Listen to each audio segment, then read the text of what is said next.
मत करो, ये छोटी छोटी उंगली करो, ये क्या फायदा।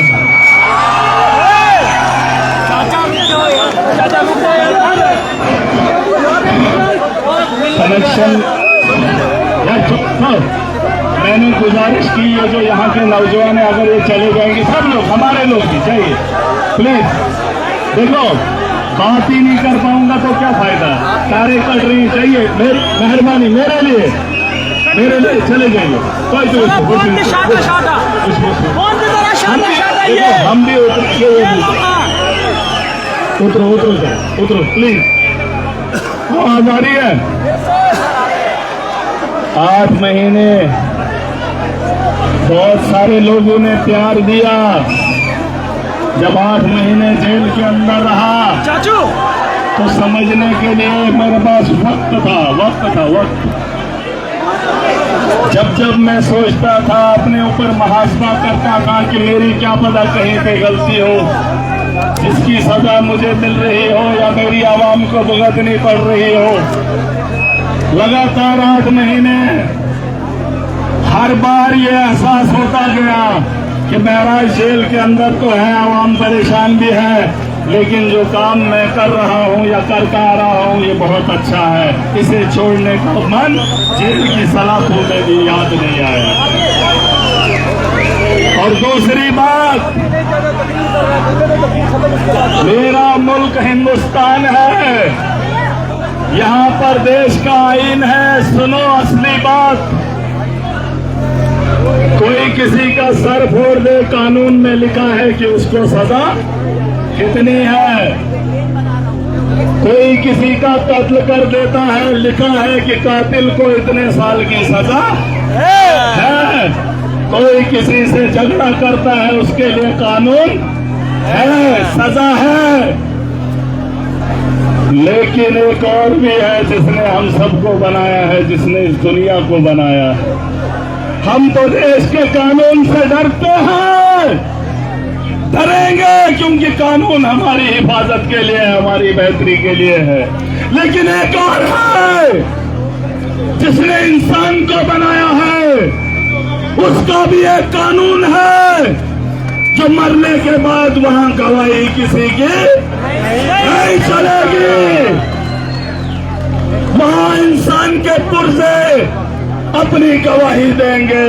अरे ये जेल कुछ भी नहीं है।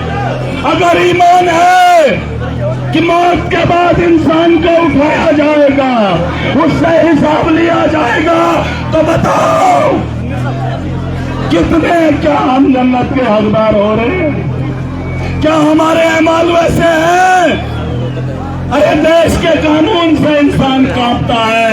डरना चाहिए, क्योंकि गुनाह से बचने का हुक्म मेरे रब ने भी दिया है, हर धर्म ने दिया है। तो इसलिए लोगों ने दुआएं की, लोगों ने रोजे रखे, लेकिन फिर भी 8 महीने महराज जेल की सलाखों के पीछे रहा। दुआ में असर चाहिए,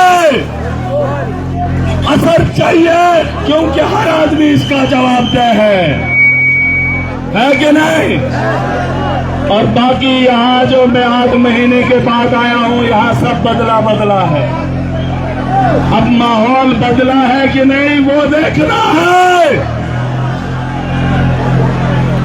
यहाँ पर कुछ लोग थोप दिए जाते हैं, अवाम को इकट्ठा किया जाता है, गाड़ियों में भर भर कर लाया जाता है। लीडर वो है, अरे लीडर अवाम जिसके साथ है देश का रहबर होता है। हम अमन चाहते हैं, हम अमन के लिए हैं। यहाँ पर कुछ लोग अभी सोच रहे होंगे कि अब क्या होगा। वादा कर रहा हूँ, हॉस्टल बेहतर बनाने का वादा किया है, बेहतर करूंगा। हमारे स्कूल हैं, स्कूलों को बेहतर करेंगे। जो मुश्किलें, जिन मुश्किलों से हम लोग जूझ रहे थे, उन्हें बेहतर करेंगे। और मैं समझ सकता हूँ किसी का गुनाह किसी के सर पे नहीं थोपेंगे। हम जीना चाहते हैं, हम आगे बढ़ना चाहते हैं। जो बीत गया वो लम्हा था, जो आने वाला कल है वो लम्हे के साथ हमारा मुस्तकबिल है। हम कल की बात तब भी करते थे, आज भी करते हैं, लेकिन कोई हमें नीचा दिखाए, हम पे आके हम ही पे दोष जमाए, तो इस भरम में मत रहना। जहां जहां मजलूम होगा वहां वहां महराज के साथ तुम्हारा पाला पड़ेगा। और इतिहास के पन्नों को उठा के देख लो। नेपाल का एक नौजवान पहले चुनाव में वोट नहीं डालता, दूसरे चुनाव में नेपाल का प्रधानमंत्री बन जाता है। वक्त बदलते नहीं लगते, ये लगते हैं, लगती है। और ये जो कुर्बानियां यहाँ की आवाम ने दी, ये जाया नहीं है। यहाँ सिर्फ डोडा कॉन्स्टिट्यूंसी के लोग नहीं है, यह इनकलाब है। इतिहास उठा के देख लीजिए, छोटे छोटे वाक्यों से सल्तनतें जो है वो बदली गई है। मुल्कों के अंदर इनकलाब आए हैं और यहाँ से इनकलाब की शुरुआत हो चुकी है। मुबारक है यहाँ की आवाम को।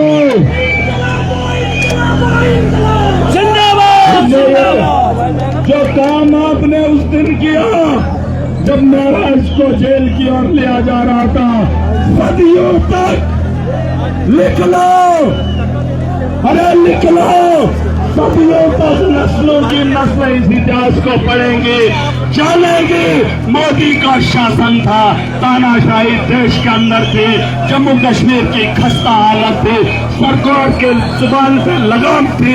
एक तबका था, एक इलाका था, एक कॉन्स्टिट्यूंसी थी, अवाम थी, जिन्होंने डट कर मुकाबला किया और वक्त के बदलाव का हिस्सा बनेंगे।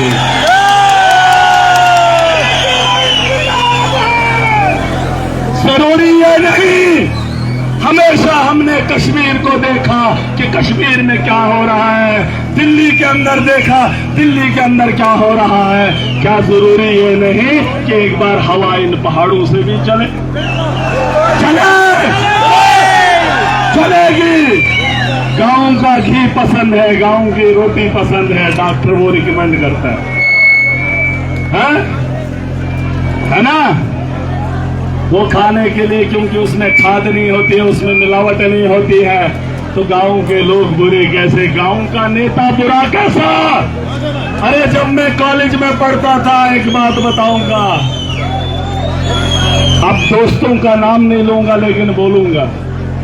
जब भद्रवाह में पढ़ता था तो हमें कहते थे भले शुठाट, क्या दमन हिमचे ठाटा सरोजन।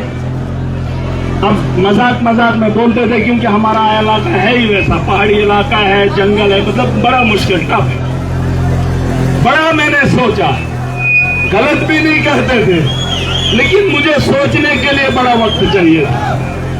सोचते सोचते एक वक्त बीत गया, 2 दिन, हफ्ता, मैंने सोचा यार सोचना तो पड़ेगा, या तो मैं पिछड़ा हुआ हूं या तो इलाका पिछड़ा है। तो सोचने के बाद मुहासबा किया, पता किया, तो पता चला कि मेरे रब ने इस जमीन का कोना बनाया ही नहीं है। अगर कोना होता और कोने के सिरे पे महराज होता तो शायद गमगीन होता। अगर सोचो रोड हिमाचल हमारे उधर से होती तो पिछड़ा ये होता। अरे इलाके से पहचान मत करो, इंसान की पाकर बनाई हुई मखलूक है। इन पहाड़ों को बनाने में मेरे रब का हाथ है, हमारा तो है नहीं। मैं कहाँ रहता हूँ, मैं क्या रहता हूँ, वो मत सोचे। देश का प्रधानमंत्री चाय बेचता था नहीं, मत उठाओ सवाल। मैं जान, मुझे किसी ने कहा, पुंछ से आया था आदमी, उससे मुलाकात हुई, कहा भाई साहब आप जैसा आदमी पुंछ में भी चाहिए। मैंने कहा किसने कहा कि महराज जैसी सोच रखने वाले कहीं पे नहीं है। जो इस वक्त 70 साल से ऊपर बुजुर्ग है, वो सच बोलता है, वो सरकार की गलतियों को उठाता है, वो सवाल भी उठाता है, लेकिन उसका सुनने वाला कोई नहीं है। न घर वाले सुनेंगे न इलाके वाले, लेकिन नौजवान को पता है, उसका दिल कहता है, उसके दिमाग में है, लेकिन फर्क कहाँ है कि जुबान पे लाने से डरता है। मानते हो? अगर यहाँ पर बैठे हो तो महराज के साथ इसलिए हो, आपके दिल की बात बोलता हूँ। सही है? सही है? अगर महराज के साथ आपके दिल की बात नहीं होती तो इतना लगाव नहीं होता, लेकिन कभी कभार दिमाग तक बात आ जाती है, जुबान पे लाने के लिए हिम्मत चाहिए। अब अखाड़ा है, अखाड़ा है। मैंने कहा इतिहास के पन्नों को पढ़ लीजिए, जब जब सल्तनतें बदली हैं, हुकूमतें बदली हैं, मुल्कों के मुल्क फतह हुए, छोटे छोटे वाक़ये हैं हर किसी के, और आपकी कुर्बानी के एक बड़े रेवोल्यूशन के लिए खड़ी है। आने वाला मुस्तकबिल हमारा है। मैं उस अखाड़े में जाने के लिए तैयार हूँ। हिम्मत आपको